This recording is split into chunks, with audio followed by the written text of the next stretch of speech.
جب اس نے دیکھا تو وہ ڈر گیا اور ماتم کرتا ہوا روتا ہوا چلاتا ہوا بزرگ علیشا کے پاس پہنچا، کہنے لگا ہاں میرے مالک ہم تو مارے گئے، ہم تو مارے گئے۔ علیشا نے پوچھا کیا ہوا؟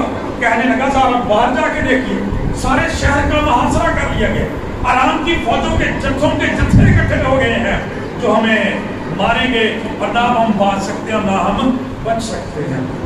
تو خدا کا کلام بیان کرتا ہے بزرگ علیشا بالکل کولن کا، جن کا توکل بھروسہ یقین ایمان خداوند پر ہوتا ہے وہ بری خبر سے ڈرتے نہیں ہیں۔ خدا کا کلام بیان کرتا ہے، انہوں نے کہا خوف نہ کر، ایک غور نہ سنی، انہوں نے کہا خوف نہ کر، خوف نہ کر، کیونکہ ہمارے ساتھ والے ان سے زیادہ ہیں جو ان کے ساتھ والے۔ آمین۔ یہ آسا اور امید کی بات ہے۔ اور پھر خدا کا کلام کہتا ہے بزرگ علیشا نے خداوند سے دعا کی، خداوند اس کی آنکھیں کھول دے ذرا تیرے عجائب کو دیکھ سکے۔ اور خدا کا کلام کہتا ہے اس کو کہتا ہے کہ باہر جا کے ذرا دوبارہ دیکھ۔ جب وہ گیا تو اس سے بھی جلدی سپیڈ سے واپس آیا، پہلے نام نے جلدی سپیڈ میں واپس ہو گیا۔ اب کیا ہوا؟ کہتا میرے مالک میں حیران ہو گیا ہوں، میں نے دیکھا ہے کہ چاروں طرف کے پہاڑوں پر آتشی سوار اور آتشی رتھ جو ہیں وہ اپنی آگ جو وہ دہکاتے ہوئے کھڑے ہوئے ہیں، ہماری محافظت کرنے کے بعد۔ ہاللیلویا۔ اور خدا کا کلام یہ بیان کرتا ہے دن علیشا نے حکم دیا، دعا کی خداوند سے کہ خداوند سارے لشکر کی آنکھوں کو اندھا کر دے، اور خدا کا کلام کہتا ہے سارے کا سارا لشکر اندھا ہو گیا۔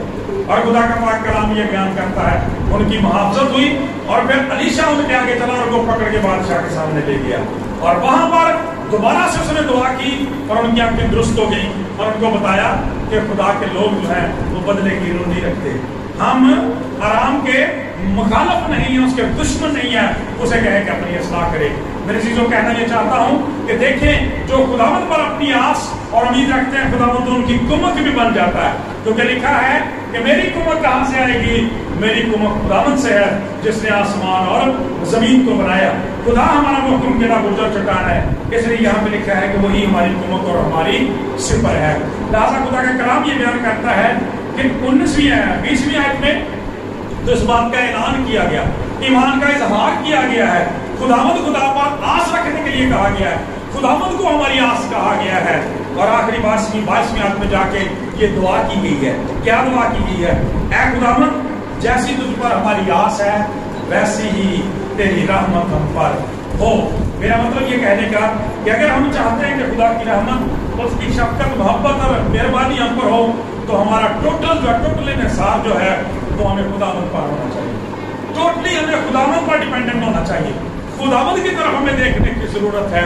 یقیناً میرے چیزوں خداوند ہماری دعاؤں کا سننے والا، ان کا جواب دینے والا ہے، اچھا خدا۔ اسی قوم کی تاریخ دیکھیں، کتنی دفعہ خدا کا کلام یہ بیان کرتا ہے کہ جو غلامی میں گئے، کتنے بادشاہوں نے ان کو گھیرا ڈالا ہے، لیکن خداوند نے ان کی آس اور امید کو کبھی توڑا نہیں ہے، بلکہ خدا کا کلام کہتا ہے ہمیشہ پورا کیا، اور خدا کے نام کو عزت اور جلال ملا۔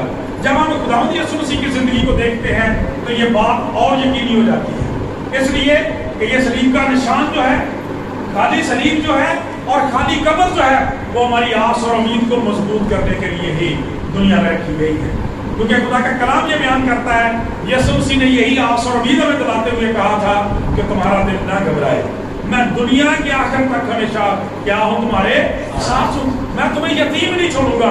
اور آج وعدہ کرتا ہے خدا کا کلام یہ بیان کرتا ہے میرے عزیزو، خدا کے کلام میں لکھا ہے کہ جہاں دو یتیم خداوند کے نام پہ جمع ہو جاتے ہیں، خداوند ان کے بیچ میں ہے۔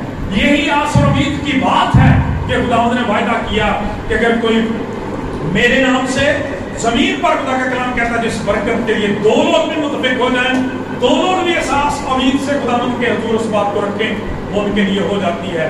اس کے باندھے کو کوئی کھول نہیں سکتا اور اس کے کھولنے کو کوئی باندھ نہیں سکتا۔ لہٰذا ہمیں خداوند پر آس اور امید رکھنے کی ضرورت ہے۔ بہت ساری باتیں اس تعلق سے ہم خدا کے کلام میں سے سیکھ سکتے ہیں۔ مقصد یہی کہنا چاہتا ہوں کہ آج ہمیں اپنے آپ کو، اپنے ایمان کو، اپنے توکل اور بھروسے کو جج کرنے کی ضرورت ہے۔ بہت دفعہ ہمارا توکل جو ہے وہ خداوند